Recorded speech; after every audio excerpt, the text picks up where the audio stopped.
Hello, everyone, and welcome back to the Sanderlanche podcast. My name is Joe, and with me, as always, is Dak. Data? And Jamie. Yes, and today we are talking about Mistborn: Secret History, Part 2, The Well, wherein Kelsier is trapped in the well. It's very sad. A super sexy, awesome drifter dude moves in, slaps Kelsier around a little bit, takes some Allomancy nugget power, and heads out. Kelsier bemoans his station about how he's imprisoned. Gets to know Ruin a little bit. A little too much, probably. And then he watches and then stabs his surrogate daughter's boyfriend in the chest. Or I guess husband at that point. And then he's released from the well with Ruin. So that's where we are this week. Hold on to something, everybody. The Sanderlanche is about to begin. Push the kinetics, a troubled spirit breaking through, a bitter debt to repay now. But don't you dread it, a friend would never lie to you, helping you get through the pain now. And when everything is upside down, when you're yelling but you make no sound, life is gonna spin you round. Whoa.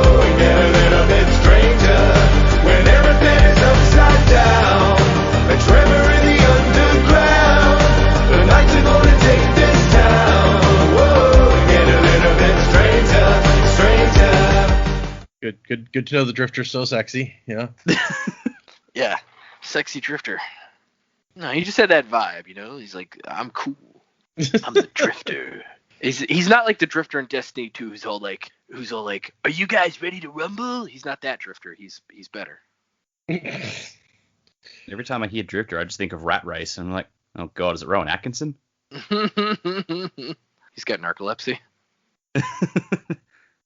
He takes the lorazepam. He's like, I'm weaning. Isares. Carbohydrate is important. Pasta is good. This just changes everything about what we read. I like to picture like most of the listeners are probably just like, who the fuck spared a thought for that movie in 20 years? That's a great film. I still watch that one. I love that one. It is a family favorite for sure. Yeah, I never liked Mr. Bean, so that's like my Rowan Atkinson moment. Go-to is Rat Race. Yeah, I wanted to watch Blackadder. I've heard it's really funny, but all the bits I've seen of Blackadder are really good, but I haven't been motivated to sit down and watch it start to end. So right, it is great just to turn on randomly because like most of the episodes are unconnected anyway, so you just like pop it on at one point. It's like I have no context for this, but it's funny as hell. Yeah. Also, pre-House Hugh Laurie is just a stitch. Mm-hmm. Yeah, it's like House was the first thing I saw with Hugh Laurie, so it was so different to go back and like watch some Fry and Laurie or something and be like, This is a very different person from what I'm used to seeing. Okay, so yeah, I think it's funny because you guys, I think it was Joe who, after I revealed, it was like, actually the Lord Ruler left 2 nuggets at the well, and he's like, why'd you tell us that? And the answer is because it didn't really affect the story in any way until you found out for yourself. Like I didn't feel like it was spoiling anything. Here's that Uno reverse card. It's like, actually, it involved everything. Yeah, I mean, my mind went in pre-blown. Thanks for that. Sure, yeah, right. So, what did you guys think of these 4 chapters? It was funny to me because I threw out the prediction last time that, you know, the next part was just going to be the second book because the first part was the first book. And I was right. That was a little surprising. Pretty much. Makes sense since it's called The Well, you know, and that's the title of the second book. But I kind of felt weird about how right I was about some of that stuff. And also, I guess, really the most interesting part to me was this sexy drifter guy. Like, I want to know more about him. Because clearly he's the best. And he has... Like, I almost thought, is this a Lendy? Because they say he has, like, you know, stark white hair and stuff. But I was like, but then Preservation gives him a name. And I'm assuming, since Preservation knows this dude, he's like, and based on some of the stuff he was saying, he's from another planet. So this, I feel like, is our first kind of known entity that is coming from a completely different planet than Scadrial that shows up besides preservation and ruin. So yeah, it was a little surprising, honestly. But I really enjoyed the behind the scenes stuff. It's kind of sad that Kelsier basically tried to kill Ellen to get Vin to save the world, but I think it's more sad knowing how Vin felt about it afterwards. She, because for her, that was the turning point in her life when he died, and then when he died for real, she was like, well, I always felt like we were on borrowed time anyway. But it's like the only reason they were on borrowed time is because her surrogate dad like stabbed her boyfriend. So it's kind of sad. But no, good stuff. Yeah, I agree. It was a lot of fun. Yeah, the Drifter stuff is probably the most interesting part just because we have no context for that. Everything else we've sort of, we know what's going on the other side of the coin. So it's like, all right, this is just where Kelsey's catching up with everything. And then you got this guy who just shows up riding a corpse boat. and it's like, what the hell is it? What? And yeah, he jumps into the well and comes back to life. And Kelsey's like, hey, do we all get to do that? And the guy's just like, nah, see ya. Yeah, no, it was all pretty fun. The stuff of like where Kelsier goes the other way on the pulses and sees Ruin hiding out, I'm like, oh, that's that was very trippy. That was a very like cosmic horror sort of story. Yeah. I kept picturing the bit at the end of Pacific Rim where they go through the drift and they see the monster's realm on the other side, and the monsters start looking back and just going, what the fuck? Sort of impression I got there. Except it was the Eye of Sauron because he just said it was a giant eye. It's a tentacle monster, Yeah. Although, and this is actually unrelated to the chapters, but it's taken me this long to look at the icons that they have above all the chapter headings and stuff like that of the circles with the lines through them, and I've just realized, oh, those lines look like spikes because it's all hemalurgic. Yeah, God, that's finally clicked. We've just been using these symbols for our podcast for a year and a half now or whatever. It's fine. I'm liking the behind the scenes stuff, and I think Dak is right. We already know what's been going on the other side, so we don't need to be given all of that information again, which is good that we're not being, I guess, spoon fed it all again. I was reading in anticipation of Kelsier is going to be able to manifest himself as a mist spirit and steal the knife, and I was like, yes, it's going to happen, and then he moved his arm, and I was like, a little well, that works. sort of on the same page, but just the opposite side of it, Yeah, I think Brandon described Ruin, like as Ruin was being set free or something about like spider's legs, and I was like, no, you've got it wrong. They are tentacles. So I was like, oh, okay, missed opportunity there. But yeah, the Drifter was super weird, and I don't know, I was kind of hoping that it would turn out he was like another Hoyd or something like that could just pass through. That would make you a really great informant. I don't know why I was thinking that, but yeah, I think this guy's going to be significant later on now that we've got that little piece of information and that he's taken the extra nugget. I mean, we know what it does, but we know he's been able to pass back into the human realm too, so see what happens. But yeah, it's good. It's a little bit of fun. Yeah, hopefully we get some more juicy knowledge nuggets coming up. I like the idea that this guy's gone to the whatever it was, like the Hoyd Informant Academy, so that he could be one of the Hoyds. Yeah. Just every city needs one. It's all good. Yeah, and they each have to have a different gimmick. Like one's blind, another's deaf. Right. Yeah, Yeah. like, and another one's lame, and he's like, "Oh, we've already got a blind guy. Get your own shtick." I don't know that there's Yeah, that many shtick is different things. One of them has a Corpse monocle. Oh yeah, corpse boat. See, that's kind of a weird shtick, actually. I don't. Yeah, good name did- for a band though, Corpse Boat. Yeah. boat. Well, did he take the corpse boat with him? What do you call him, Spanky? Yeah, I don't kept think calling he him took the Spanky. boat with him. No, Yeah. So does that mean I had to Kelsier has the laugh. corpse boat now? I don't know. That's a good question. We don't really hear about Spanky again. You've got corpse boats. You got them from me, girl. Corpse boats. Big old corpse boats. I work with a guy whose nickname is Spanky, and I just, as soon as they named him Spanky, I was like, oh man, that's all I can see. Oh, Spanky. I just couldn't stop thinking of, like, wasn't Spanky the leader of the Little Rascals? That You does are sound correct. vaguely familiar. Yeah. Mhm. Yeah. And I was like, oh, that's not good. Poor Spanky, he grew up and had a hard life. Yeah, riding Look, corpses through the If you through grew up the on mind, Scadrial or whatever, it's Yeah. not good. riding corpses through the mind realm. I don't even know how that works yet. It's just confusing. That sounds like the Corpse Boat's hit single. Mind realm. No, riding corpses through the mind realm. Oh, yeah, okay. yeah. It's like the Immigrant Song, but about riding corpses through the mind realm. It's like I come from the land of the mind. Mind and bone. Yeah, the mind and bone. All right, Spanky through the, whatever. I'm too tired to make a good song. There's a whole song coming together now. It's great. Yeah, it's all coming Come on, together now. We have talented fans. Someone make a song. Sure. Yeah, that guy made like a response spook rap, even though it was more insulting to me, even though I didn't insult spook in my spook rap. Oh, you just insulted him in your everyday life. Sure. I mean, he deserves it. Hey, he's like king or something now. You better watch yourself. Not king in my realm. No, that's the Drifter. Yeah. Sexy drifter. Okay, I hope the drifter goes out into the world and like cucks spook hardcore. Wow. That took a weird turn. Okay, I guess let's do these chapters. Okay, so yeah, the chapter starts out with Kelsier. He really wants something to write with, and he spends a long time trying to figure out. He's like, he unraveled threads from his clothing and tied knots to represent words. That's very Name of the Wind. I remember that. He tries all sorts of things, but he can't write. Apparently his clothes aren't even real clothes. They're just part of his spirit or whatever.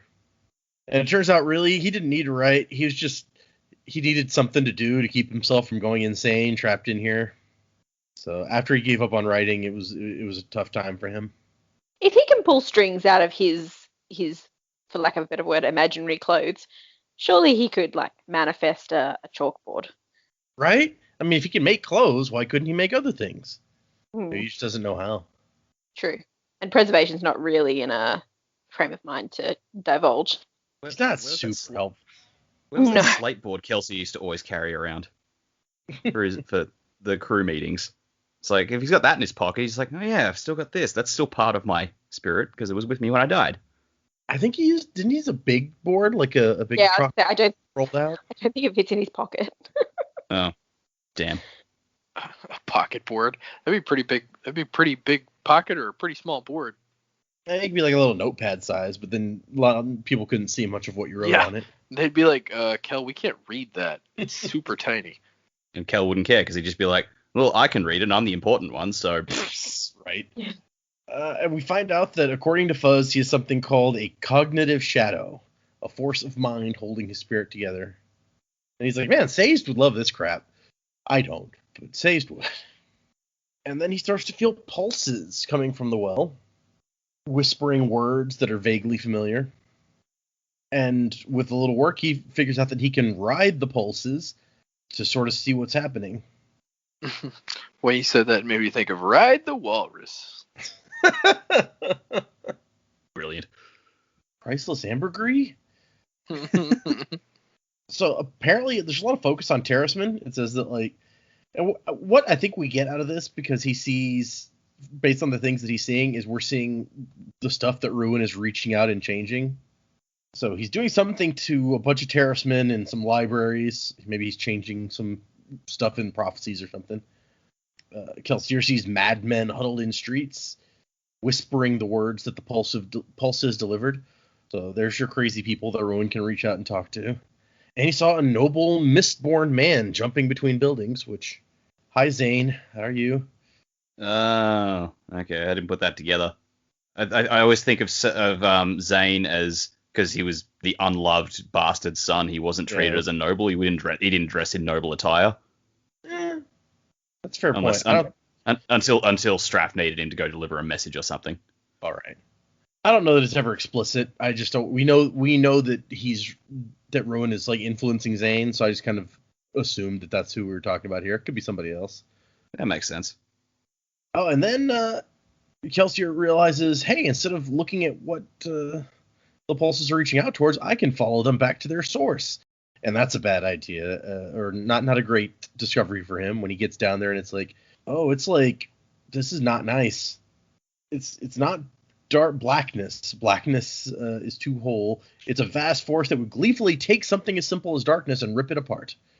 It's got to be an awful feeling Yeah. to be in the presence of that, especially like such a pure, concentrated form of ruin. That's just, that would have to be terrifying. Yeah. It can't look or feel like good to experience this. And it's so bad that Kelsier, like, doesn't want to go back for a while. But of course, sitting around for months doing nothing else, he's like, yeah, okay, I guess I'll go back and see what's going on. And for weeks, he goes in and looks at the thing until the day that it looks back at him. Nope, nope, nope, nope, nope, nope, nope. Nope, right out of there. He couldn't help feel that an infinite vast eye was suddenly squinting at him. So he fled. Yeah, good call. Yeah, Sauron. Or Krayak, if you're an Animorphs fan. Oh, yeah, I forgot about the Animorphs. Used to read them all the time. Anyway. I never read any of those, personally. I'd always see them on the shelf and be like, I don't know. There's so many of those. Yeah, fair. Also, apparently Fuzz just shows up every once in a while. Like, I haven't spent a lot of time with Kelsier, but sometimes he shows up and he's cool. Although, the next time he shows up, he's like, hey, Fuzz, dude, that ruin thing, I totally saw it. And Fuzz is, like, completely ignoring him. He's like, idiot, hey, you're a disgrace to deityhood. Are you paying attention? But it says, Fuzz stopped before him, and his cheeks unraveled fully, revealing a skeleton beneath that was also unraveling. So Kelsier's like, this really is like a god. It's just a really broken one. So Kelsier's only buddy is like a slowly decaying, going insane god. It's not his best time here. Probably still better than the pits, though. I was kind of wondering, because there's so many of Fuzz to greet everybody and transition them to the other side. Are they all unraveling? Because that would be terrifying. If you've just died and then been greeted by that. Oh, like, that's really, yeah. I would want to be out of there pretty fast, too. Like, oh no, you're a skeleton suddenly. This is not fun. Be like, is that going to happen to me? Am I just going to start unraveling? Like, that's not okay. This is not the experience I was looking for. Casino sucks. A casino where I always win and people are unraveling. This must be hell. The skeleton tries to leap out the mouth and escape the body. Inflammable means flammable? What a country.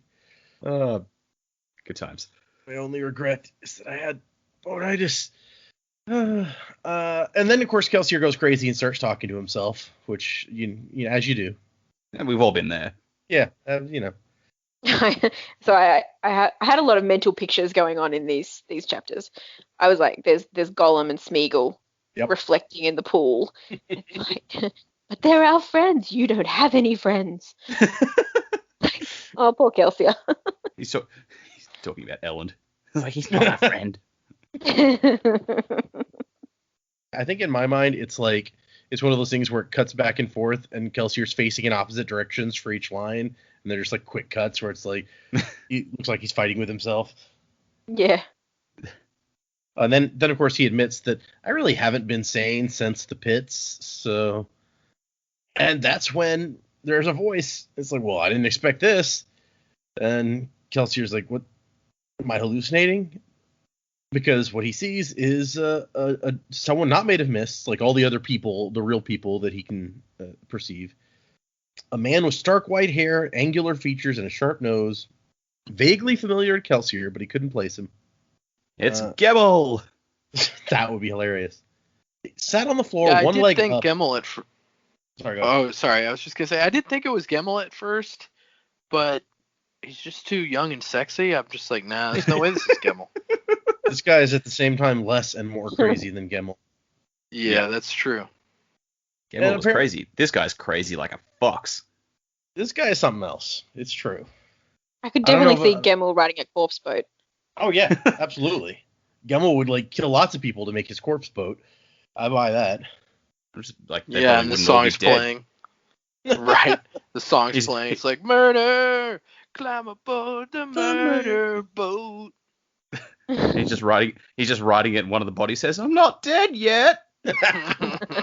What, you'll be stone dead in a moment. Shut He's up, just like, Spanky. "Oh, I'm hearing those voices again." But I just like how casual the description sounds. It's like he's got a leg propped up, his arms resting on his knee. He's just chilling on this, what turns out to be, he thinks it's a log at first, sunk into the mist of the floor, bobbing like it's in water. And it's not, it's a corpse, but I guess we're not quite there yet. And the man says, "You are very bad at doing what you're supposed to do." And Kelsey's like, "Wait, who are you? The spirit?" And he was like, "Nah. Death, bad for the complexion. Not my thing." And I like the next thing is Kelsier hated him immediately. Oh yeah, 100% on board with that. just his reaction specifically. I'm just like, "Yep, that's Kelsier." Yeah. Well, this is a guy who seems to know more about what's going on than Kelsier and is really smug about it, and Kelsier would not take that well. No. He's supposed to be the flamboyant, making crazy entrances and knows more than everyone else guy. Kelsey's just like, "Shit, when did I turn into a Wheel of Time protagonist?" Not allowed to know anything. Not allowed to know anything. Like, no one tells him anything, and people are really smug about it. So smug. Oh my gosh. But like, I could see Kelsier, if he had the opportunity, showing up somewhere on a corpse boat, acting like it's just nothing. Like, yeah, it's just we Mistborn are mysterious. Yeah, he hates the Drifter because he thought of it first. Yeah. And dude's like, "Oh, you got stuck in Addie's prison, huh? Well, I guess that's poetic justice for what you did." And Kelsier's like, what did I do?" And dude's like, "Well, you destroyed the pits. Oh, scarred one. The only perpendicularity on this planet with any reasonable ease of access. This one is very dangerous and growing more so by the minute, and difficult to find. You basically ended traffic through Scadrial and upended an entire mercantile ecosystem," which I'll admit was fun to watch. So there's something that I don't know that we'd mentioned or had any way of knowing, but not parallel dimensions, but perpendicular dimensions or something. Yep, good old perpendicular.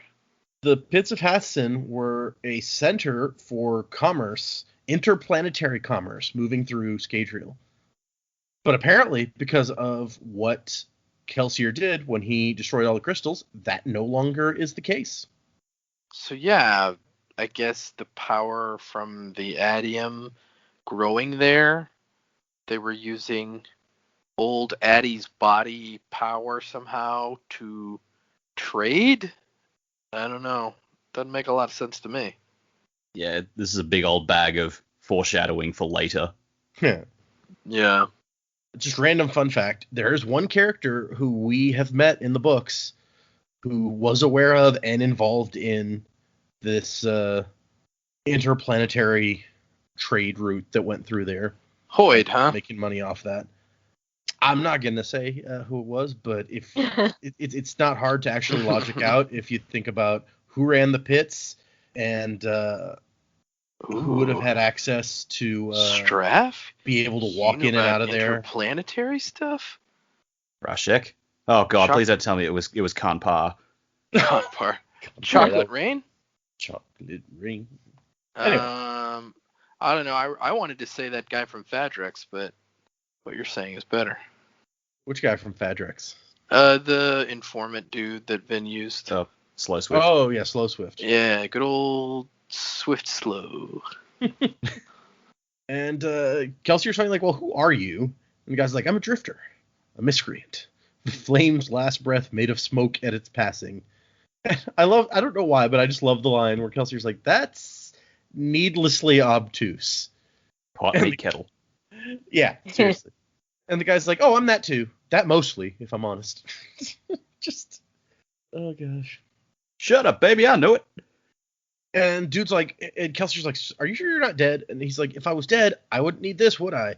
And he smacks his oar against his vessel, which Kelsier now realizes is a body, a corpse. And the guy's like, oh, Spanky here's just a spirit. It's damnably difficult to get about in this subastral. Anyone physical risks slipping through the mists and falling perhaps forever. So yeah, that sounds bad.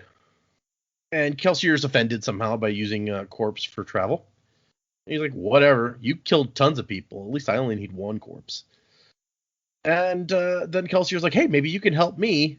And Drifter Guy is like, no, sorry, you're a hopeless case. You're going to be that ugly forever.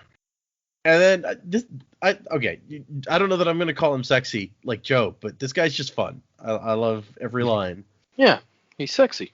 Kelsier's like, you bastard. And he's like, no, that is demonstrably wrong. I believe only one of us in this room is illegitimate, and it's not me. Oh, damn. What about you, Spanky? And the corpse mumbles something. He's like, oh, happily married parents still alive? Sorry for their loss. Man, this guy's a dick to his boat. No, he's like, oh, I'm sorry about their loss of you. It's very nice. Yeah, exactly. It's like after the fact. It's like, oh, yeah, I killed you. Oh, I deprived your parents of their child? Ah, shit, them's the breaks. I don't know. See, he killed him? Yeah, I'm not sure that he did. I don't think it says either way. He just found a corpse. Found a spirit or something. The impression I got was that he killed him for his own purposes. Just after the whole, hey, you started a revolution and killed a whole bunch of people. I only need one corpse. That would be pretty messed up if he killed him to use him as a boat. There's plenty of dead people around to use a boat. It's probably, right? He's just like, this is not why I went to university. And then there's a moment where the guy tries to hide something that he's doing from Kelsier. Although, even though Kelsier sees it, it's still not quite clear what's going on. It says he removed something from his pocket, or he reached down to the corpse he was using as boat, then removed something from his pocket, something that glowed, and he administered it to the vessel, and then covering the motion with a cough, applies some of the glow to his oar, which allows him, I guess, to use it to move, because he then places the oar in the mists and kind of scoots closer. And Kelsier's like, I would like some information. Is there any way that I can get out of here? And dude's like, I'll tell you this. So, why don't we have an insult battle, and whoever wins gets to ask one question of the other one, and they have to answer truthfully. And it's like, I'll start. What's wet, ugly, and has scars on its arms? Which, oh, man. But Kelsier kind of perceives that this guy's trying to distract him so that he can kind of make a jump for it, and he's ready. And the answer is anyone who spends time with you, Kelsier, because they'll end up slitting their wrists, hitting themselves in the face, and then drowning themselves to forget the experience. Way darker than I thought it was going to go. Also, not a very good joke. No. Doesn't make a whole lot of sense. Although Kelsier goes even darker, but he's just like, I'm going to kill you. Yeah. If he you doesn't come pretend in it's here, a joke, though. yeah, it's true. If you come in here, I'm going to murder you. I'm going to slice the tendons of your wrists so your hands can't do anything, and then remove your fingers one by one, and only stop choking you long enough to feed you your own fingers so that you choke to death on your own rotten flesh. And the dude's just like, what? I don't think you know how to play this game. That did make me laugh. Well, it's like there was nothing in there that was insulting. It was just threatening. Like, actually, no, that's not the rules. Yeah, exactly. Come on, play by the rules, dude. And then we end with, he's like, seriously, you need help, Kelsier? I know a guy, tall, bald, wears lots of earrings. Have a chat with him next. And then he makes a jump for it, and Kelsier's ready. And there's a scuffle of sorts. And Kelsier, he does okay, not great. It kind of ends up getting his ass handed to him. This really made me think of, I don't know if you guys have seen Godzilla vs. Kong. Yes, I have. Yeah. It's like, just like, if anyone's listening hasn't seen it, I won't spoil it, but like late in the movie, the two are going at it as they tend to do. And then one of them just sort of just like, you know what, fuck it, I'm done playing around, and just hands the other one its ass. And that's what this reminded me of. Just like as soon as the drift went, all right. And then all of a sudden, Kelsier got force-fed his ass. Yeah. But there's an interesting bit where the drifter is like, that was unpleasant, yet somehow still satisfying. Apparently, you already being dead means I can hurt you.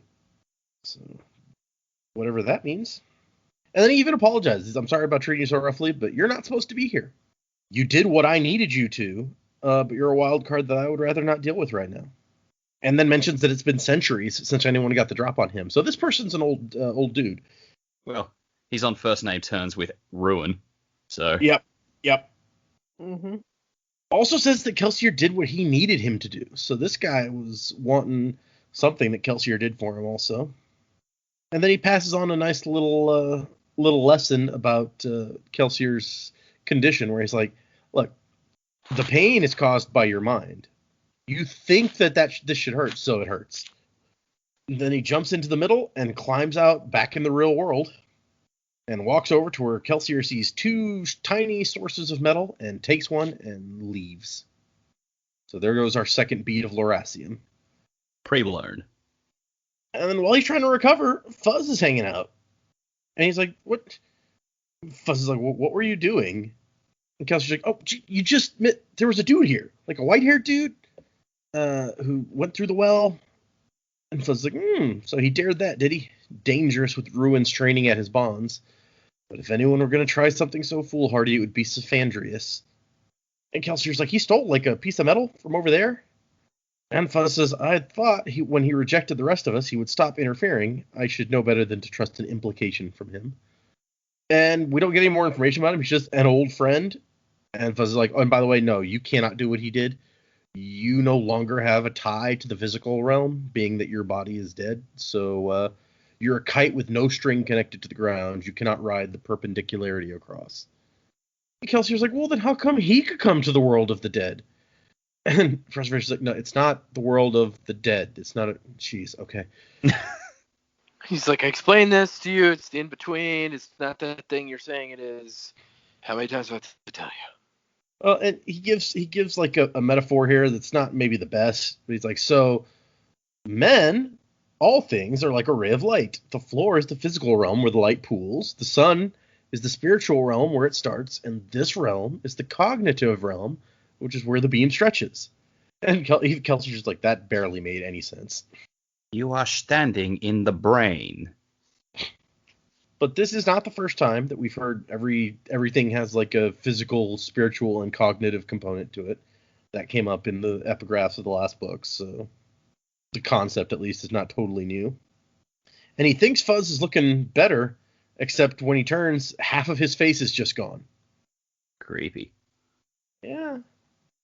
And Fuzz is like, Addie thinks to finish me. Indeed, I'm already dead. And then he leaves again. Which, yeah, okay, thanks.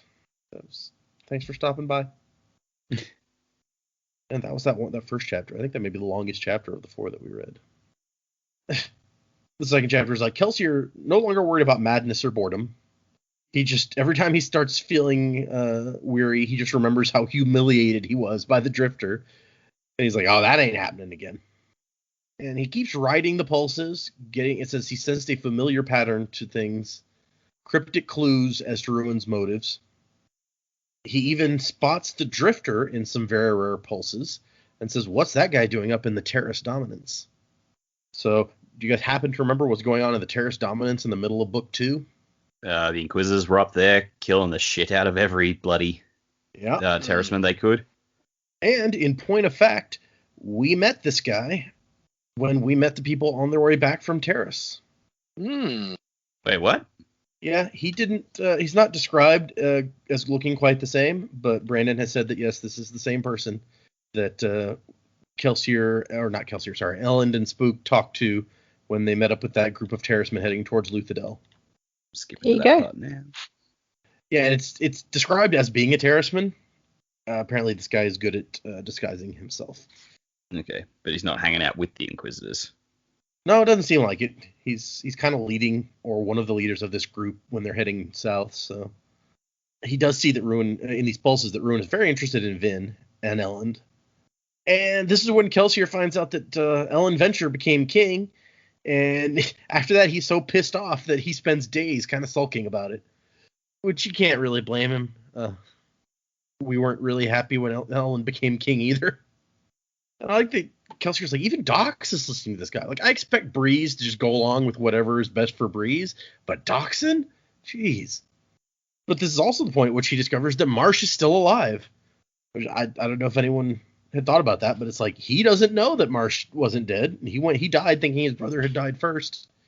I have thought about that in the past, but it never really came up to bring it up. It's like, oh, Kelsier died thinking his brother was gone, and yeah, never found out about this. I'm like, oh, okay, scratch that.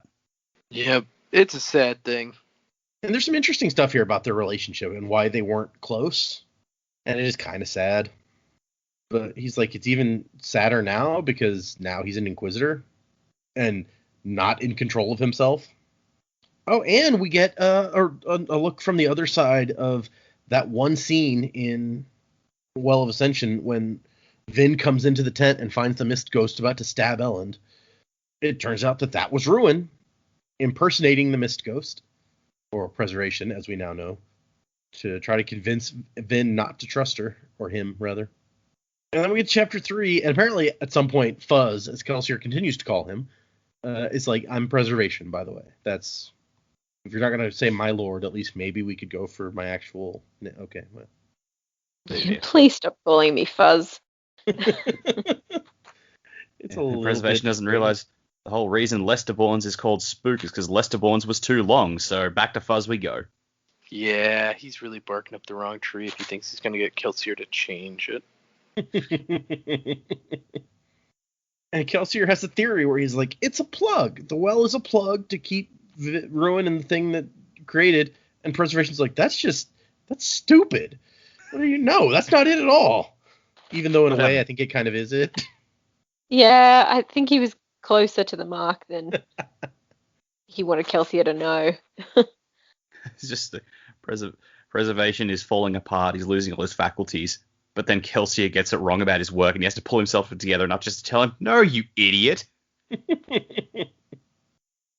He tries to explain to Kelsier about how everything is part Preservation. He's like, the people, the rocks, everything is like part of each of us. So you can't exactly trap all of... He's like, my power gathers here, but it's just a natural cycle, like clouds, rains, river, humidity. If you put so much essence into a system, it congeals here and there. Which that's a nice word for it, but okay. And Preservation continues to explain to Kelsier. He's like, oh no, I'm dead. I died a long time ago. And Kelsier's like, but I'm talking to you. So he's like, look, for someone like me, death isn't like for you, normies. It's the power stays and it remembers and it kind of persists to some degree. I'm sorry. You read out the setup to one of the best lines in this section, and then you skipped over the punchline. What's that? Kelsier says, I'm sitting here talking to you, and Preservation just goes, and I'm talking to you. How alive are you? Yep, forgot that one. Boom, roasted. Kelsier just thinks, a good point. I am also dead. Yep, okay. Preservation tries to tell Kelsier, stay away from Ruin. He's dangerous. And also explains that I didn't imprison him so much as delay him. And he also explains about the power and how giving it up is basically like letting... He calls it a stand-in for giving the power to Ruin. So we'll let him free. And then Fuzz is distracted by something, and Kelsier's like, what's going on? He's like, shut up. I'm trying to stop this. And he's like, what? He's like, I'm everywhere. Don't assume that you know my shit, okay? I got other stuff happening. Be quiet. So he's out there working as the Mist Spirit, I guess, to try to stop what's happening. Stop. This may be the part where he's like standing in Sei's room, pointing at the thing that he's ripped off the slip of paper, like this. Look at this. And he says they're here, and Vin and Elend stroll in. And I like that Kelsier's like, you know what? Whatever faults this guy has, he stayed with Vin, so I respect that. Sorry, again, you skipped one of the best lines in this section. It's like when he's like, if he touches it, I'm gonna slap him. No, it's like that's my favorite. When Preservation is talking down to him, and then just goes, "Are you gonna hit me again?" Oh, yeah, you should worry about that. Honestly, I don't know why he's even talking to Kelsier. If he's distracted by other things, he doesn't have to be here hanging out with Kelsier. That's true. I guess because he was waiting for. Yeah, he was waiting for them to show up. But yeah, I love that Kelsier thinks, he's like, you know what? Venture's not so bad. He stayed with Vin. And then immediately sees Venture Elend kneel by the pool. He's like, if he touches it, I'm going to slap him. That is good. And Preservation's like, I've tried to prepare her. She's going to take the power. We're going to have to see. And Kelsier's like, you tried. Did you explain to her? Because I've seen Ruin talking to her and trying to influence her. And she needs someone to tell her what she's supposed to do. But it turns out that Preservation says he can't speak to her. He can hear her mind. So Ruin can talk to you, but can't hear what you're thinking. Preservation can hear what you're thinking, but can't talk to you. So that's a shame. And Kelsier knows that Vin is just the kind of person who's going to give up this power because she thinks that she'll be saving everyone.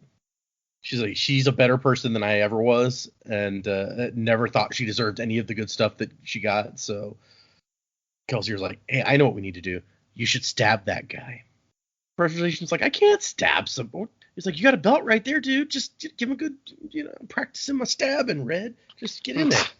I like this is really the moment for me where Preservation's like, are you high? What are you talking about? Stab people. I don't do that. I'm Preservation.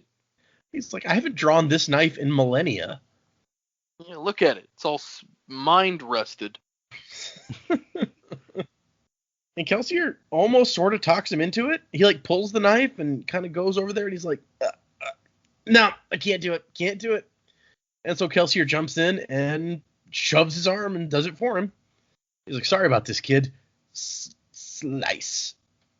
And Kelsier's just sitting there like, gut wound. He'll take time to dive in. Grab it. Come on. Use the power. And for a moment, he's like, will that free me? Or like, what's it going to do? I have no clue. Oh, and here's where you were talking about it. He sees Ruin. To his horror, he sees it change, sending forward spines like the spindly legs of a spider. On their end, dangling like a puppet, was a humanoid figure. This is like some Coraline shit.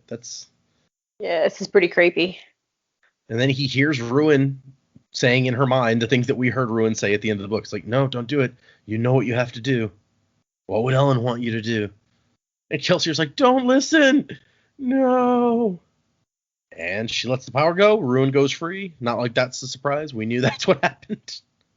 And Kelsier's free. He can leave now that the power's gone. Whoop-de-doo. And he's not like fading or anything. His time in the well had expanded his soul. Whatever that meant.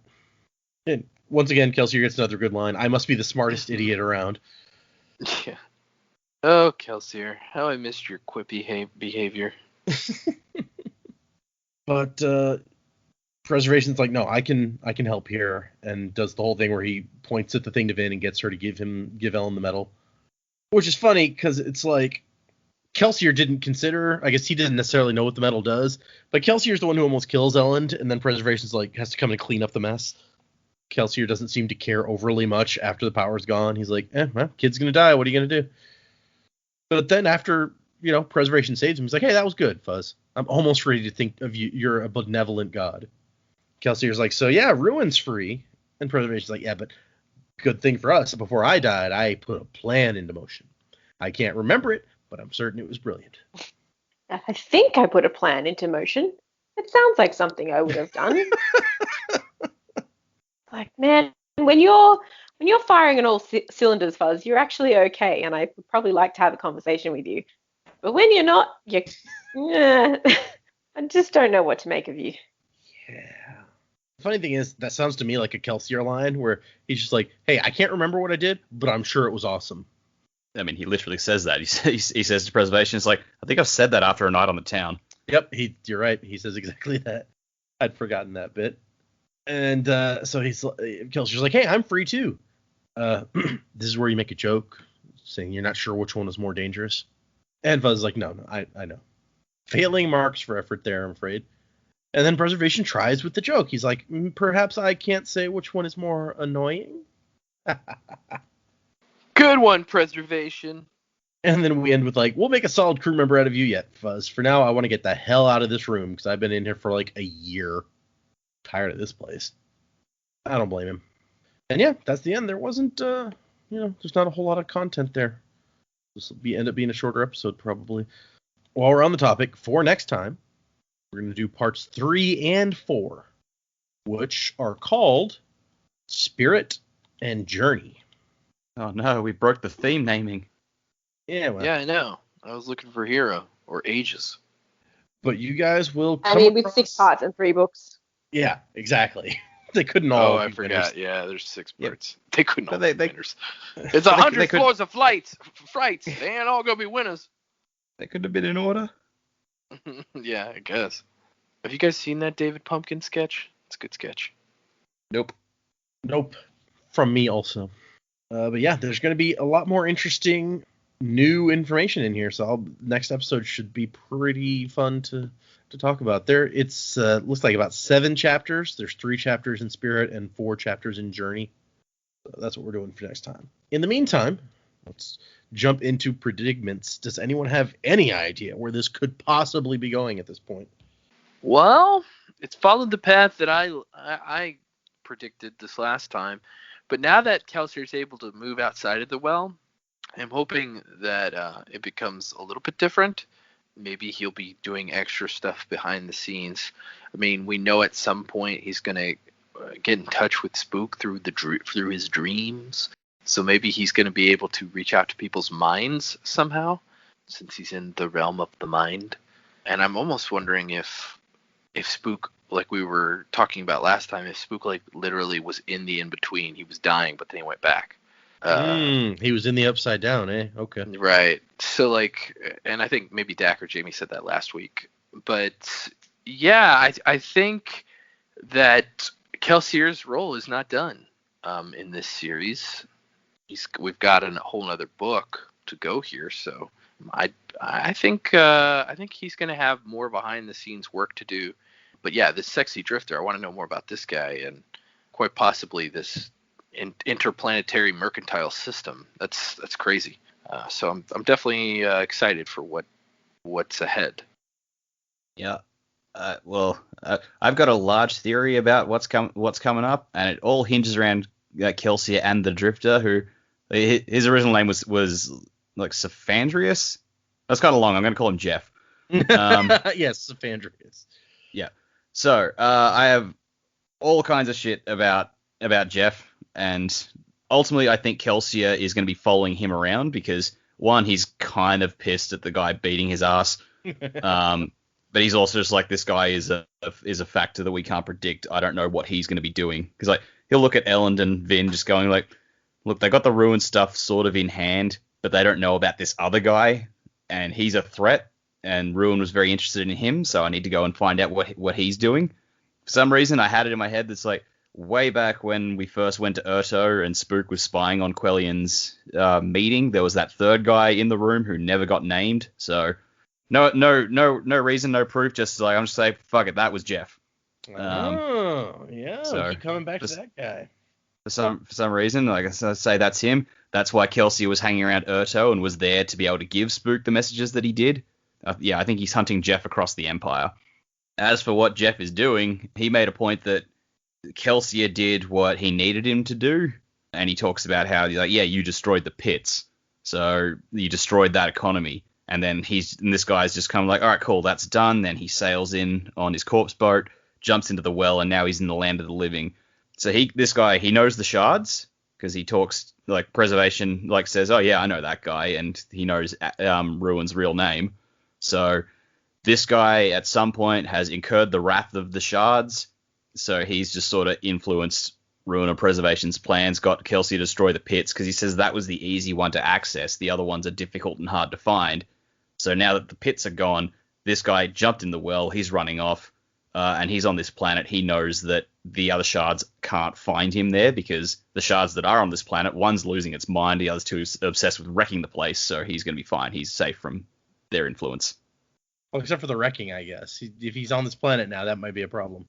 Yeah, but he seems to have an understanding of both Ruin and Preservation, so he would have been watching what's going on, and he would know the Lord will set up the caches. So all he's got to do is just work his way into one of those, and he's set. So lots of good stuff in there. It's true. That's what I think Jeff is up to. The only other prediction I had was just like in the afterlife, Says did mention that he's spoken to Vin and Elend and he's spoken to Kelsier. So I was like, Vin and Elend are going to have a really awkward conversation with Kelsier about the whole stabbing Elend thing. Yeah. It's like, no, you guys don't need to know what happened there. It's fine. They don't know that it was Kelsier, you know. And by the time they die, Preservation's dead, right? So who's going to tell them? Yeah. It's like, I saw Preservation stab you. Yeah, that's what happened. It's totally that guy. What a jerk, I mean, am technically I right? speaking, Preservation did stab Elend. It was just being guided by Kelsier. Anyways,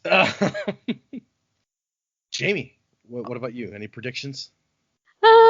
Nothing as outrageous as Dak's thoughts. I honestly don't know where you pull all that information from the books in the past. That's pretty impressive. I think Kelsier is probably going to find a way, now that he's not tethered to the well and that his soul has been expanded, or however that works, to, I guess, probably aid preservation as much as he can.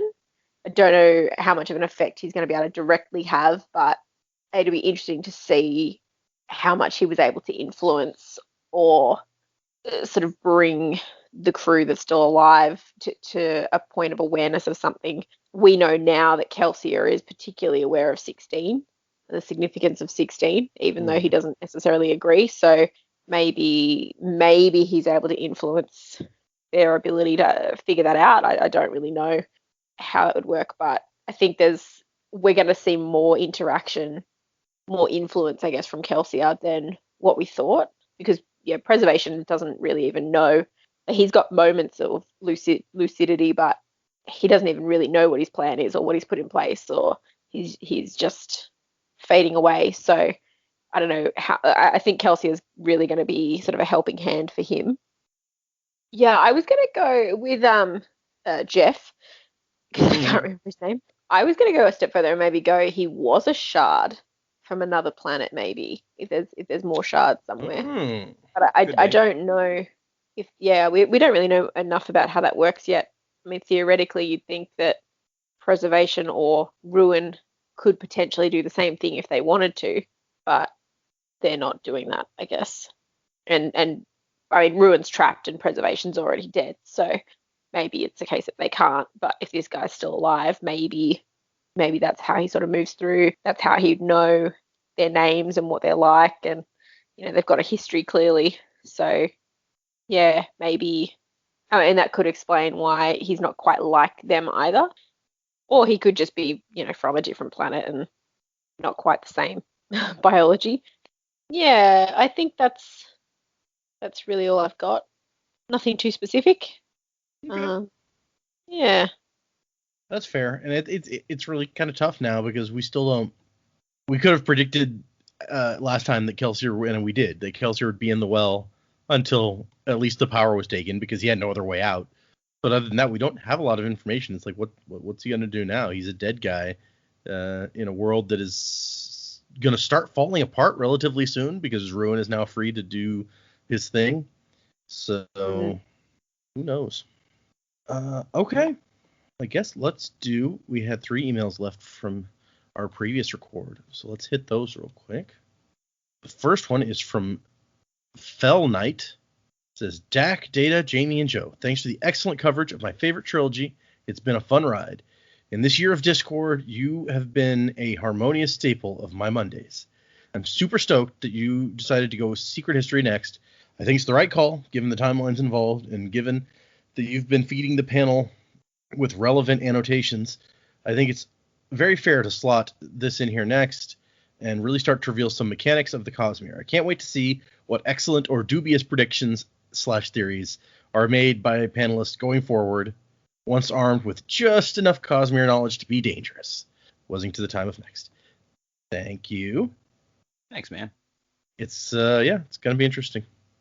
We're already getting some interesting knowledge from this. We found out about shards and things in the last episode. So let's see. The next one is from Angela 2, and she says, "Hi, Sanderlanche crew. I thought I would chime in on the audiobook discussion because somebody sent in an email about audiobooks, and we hit on that for a bit.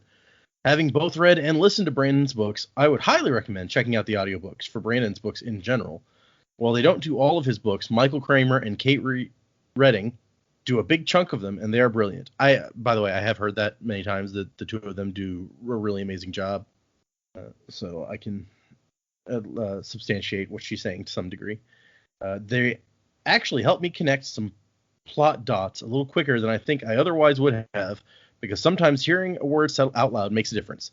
That said, you can't see when something isn't normally capitalized. Oh, when something is capitalized, it normally isn't capitalized. So you might miss some things as well. The other problem can be that because you hear the different voices for each character, things might be given away. I've heard what she says next here, that basically the annotations for Hero of Ages get read in like the audio narrator's Sazed voice. So it's much more obvious to the people who are listening on audiobook. Oh, that's Sazed. Okay. Oh yeah, that's a bummer. Yeah, that would suck. Also, she doesn't talk about it, but I've heard. Oh no, never mind. She's about to say it.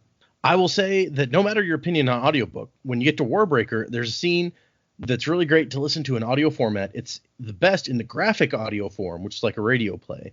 The scene was funny to read, but I died laughing when I listened to it. Data, I'm sure you can guess which one I'm referring to.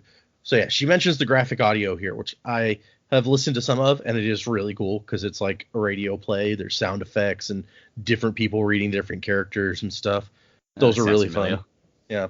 I'm pretty sure I'm in one of those listeners. Oh yeah, see? Look up X-Men the audio drama on your podcast platforms. I'm in season 3. But that's like an original, right? Yeah. Yeah, that's what I thought. Well, it's adapted from comic stories, but oh, okay, so it's like the comic story, but they adapted it for. I got you. Okay. Yeah. I remember when the first one you did, because I listened to that one, and I was like, this is pretty cool, and it is similar to what because I've listened to a bit of the graphic audio. It's like the very beginning of Stormlight I listened to, and it's because it was on like YouTube for free, the preface or whatever one little chapter, and it's pretty cool. There's like a battle scene, and you can hear like swords in the background and stuff, and it's just like, once again, that might keep my attention a little better than audiobooks, regular audiobooks, but I have a hard time paying attention to a whole story that way. Sorry, her email goes on. Joe, if you're going to do something different instead of the Misting Crew for reviews after this series is done, I hope there will be some way those of us who've already done a review can participate. One of the best parts of this podcast is how much us fans are able to interact with you all, and I would hate to miss out on the chance of being assigned a different title. As always, keep up the great work. The show keeps getting better and better. I'm a big fan of musicals, so anytime someone starts singing a song, whether existing or one that you made up, that reminds you of a scene that always puts a smile on my face. The Book of Mormon tangent was particularly fun.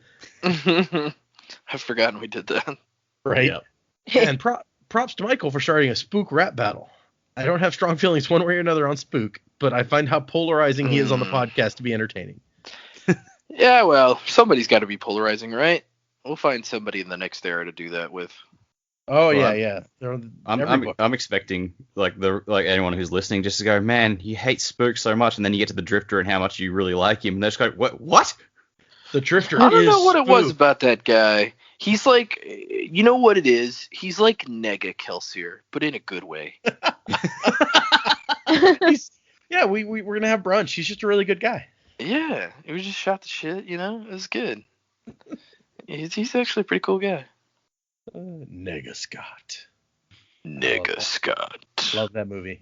Okay, that was Angela. The last email is from Michael. Good evening, Sanderlanche crew. Michael from Seattle. Thank you very much for the shout out, and I'm happy you enjoyed my awful spook rap. I want to apologize to Dak for forgetting the correct theory about Addie empowering volcanoes was his and saying it was Joe's. As a keeper, cool, man. Everyone else will remind me of that. Yep. Sometimes Dak wants to forget it, and then when it gets attributed to Joe, he's like, hold the fuck on. That was me, damn it. I mean, yes, it was like ludicrous and it was embarrassing, but you know, if you got to blame anyone for it, you got to blame the person who actually is responsible for it. I'll accept that. I don't think you should be embarrassed at all. I think it was genius. I think it was the best theory that has ever come on this podcast. No one would have kept listening to the show if it wasn't for the volcano theory. It's kind of like that, just that weird thing you did in your childhood. It's like, yeah, it's you know, on the one level you're just like, oh, I can't believe I did that, but on another it's like, it's actually pretty funny though. And I mean, we're still talking about it 3 books later. Yep. So. Yep. Okay, so he says, as a keeper, because that's what Joe made him a keeper, I nominate Dak as ruler of the Synod in apology. Now that you're done with, you can be the leader of the Synod. Maybe the Inquisitors will show up and try to murder you. Oh, God. The leader of the bunch, you know him well. No, but that means I'm going to kick Sazed out. I don't want to do that. Sazed is my boy. I guess it depends on if this is before or after Sazed became God. Yeah, true. Maybe they reform the Synod and they're all Sazed lovers at that point. I don't know. Like the gods all so far have weird names like Ruin and Preservation. Do you think Sazed is just going to be Sazed, or is he going to come up with like a cool god name? Preseruin. Through innovation. Yeah. okay. Reservation. Did you say reservation? I did. Maybe it's a case of they take on that name because that's the god that they've stepped into, but you still have your own name as well. Well, yeah, I guess we do find out Addy is like Ruin's name. So, yeah. Yeah. Yeah, He's he's phased, the- but he is preservation and ruin. Okay, yeah. That would make sense. He's the High Keeper. So wait, if the theory from last time was right, where was it Dak who was like Addium, or was it Joe who was like That maybe was Joe. Laracium is because preservation's name is Laras. So if Sazed is a god, does he have a medal? And would it be like Sazium? Cesium. Cesium. Cesium. Sazdium. Cesium. Maybe? Sazedium is hard to say. I don't like it. Okay. He's hanging out with Kelsier, who nicknames everything. Kelsier's going to make up, all right, you're a god now. You need to have a new name. Yep. But it's got to be something short. It's got to be like one syllable. Yep. Sorry. So anyway, back to Michael's email. Now that you're done with Era 1 and moving into Secret History, I can't wait to hear Dak, Jamie, and Joe's collective heads explode. Or heads collectively explode. Since Addium, the god of ruin, gives a glimpse into the future, and Laracium gives people Mistborn powers, do you think that Sazed, who's now a combination of the two, will have his own medal? And if he did, what would it do? Was to the time of next. Michael. Well, we just talked about what we might name it. Got to that conversation. Yep. I don't know. I don't know what it would do. Maybe metal bending. Nice. That's kind of like steel and iron, though, to like move metal around, right? Well, I picture it'd probably just give someone really good, like, memories and understanding of the world around them, since that was always Say's thing, and that was what he used to save the world. It would have to be something knowledge-based or something. Or Yeah. it would really balance their pH levels. Oh, I'm so acid. I need a little bit of Sazedium to level me out. Much better than being basic. Okay, well, that was our emails. So thank you, everyone who sent an email. If you would like to send us an email, the address is thesanderlanche, with an E at the end, at gmail.com. You can also find us on Twitter and Instagram and Facebook and all those sorts of places. Remember, for next time, we are reading parts 3 and 4 of Mistborn, Secret History. So come back ready to, I guess, for us to discuss those. I was going to say come back ready to discuss those. I'm like, the audience doesn't really get to discuss with us. I'm sorry. Except through emails, obviously. So, well, and me on Discord. If you want to hear crazy crap I have to say, you can always join our Discord. The link is in various places, but if you can't find it easily, just shoot us an email and I will send it to you. Music by Miracle of Sound. And wasn't to the time of next, everyone. And when everything is upside down, when you're yelling but you make no sound.